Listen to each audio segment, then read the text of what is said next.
Hello friends, നമ്മൾ ഇന്നത്തെ video എന്ന് പറഞ്ഞാൽ SMPS റിപ്പയറിംഗ് ആണ് കമ്പ്യൂട്ടറിൻ്റെ.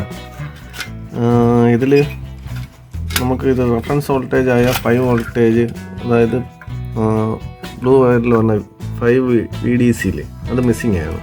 അതുണ്ടെങ്കിൽ ഇത് ഫുള്ള് സ്വിച്ച് ഓൺ ആകത്തുള്ളൂ.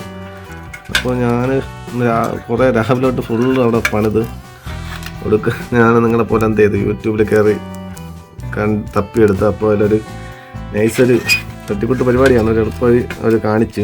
അതെന്തായാലും ഞാൻ നിങ്ങളോട് ഷെയർ ചെയ്യാൻ ആഗ്രഹിക്കുന്നു. ഇത് ചെയ്തേക്കണെന്ന് പറയണത്, ആ റെഫറൻസ് വോൾട്ടേജ് ആണ് ഒരു ട്രാൻസ്ഫോമറുണ്ട് ഇവിടെ ഇരിക്കുന്ന ചെറിയ ട്രാൻസ്ഫോമർ, അതിനെ അങ്ങ് റിമൂവ് ചെയ്തു. അതിനെ റിമൂവ് ചെയ്തിട്ട് അതിൻ്റെ ബാക്കിൽ 2 സ്ക്രോട്ട്കീയും അങ്ങനെ മെയിൻ 2 ഡയോഡ് വരും.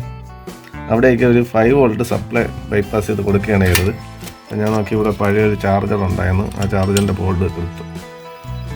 അതിന് 5 വോൾട്ട് അതിൽ നിന്ന് എടുത്തിട്ട് നമ്മൾ റിമൂവ് ചെയ്ത ട്രാൻസ്ഫോമറിൻ്റെ ബാക്കിൽ, അതായത് അതിൻ്റെ 1 ഗ്രൗണ്ടും 3 ടെർമിനലാണുള്ളത്, 2 ഡയോഡാണ്.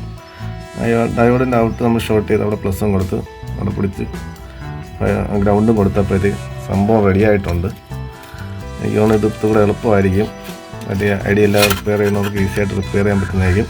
കാരണം ഇവിടുത്തെ ഇതിൻ്റെ റെഫറൻസ് വോൾട്ടേജ് ട്രാൻസ്ഫോമറിൻ്റെ പ്രൈമറി സൈഡ്, ഹൈ വോൾട്ടേജ് സൈഡിലാണ് പ്രശ്നമായതുകൊണ്ട് കുറേ പണിതാലും പാടാണ്. സെനറും ട്രാൻസിസ്റ്ററും എല്ലാം പോയിട്ടുണ്ടാകും. അതുകൊണ്ട് ഞാൻ നോക്കിയപ്പോൾ ഇത് കൊള്ളാം. അതുകൊണ്ട് എന്തായാലും എനിക്ക് ഇഷ്ടപ്പെട്ടു, സംഭവം വർക്ക് ചെയ്തു, നമ്മളായിട്ട് ഷെയർ ചെയ്യാൻ ആഗ്രഹിച്ചു. Thank you.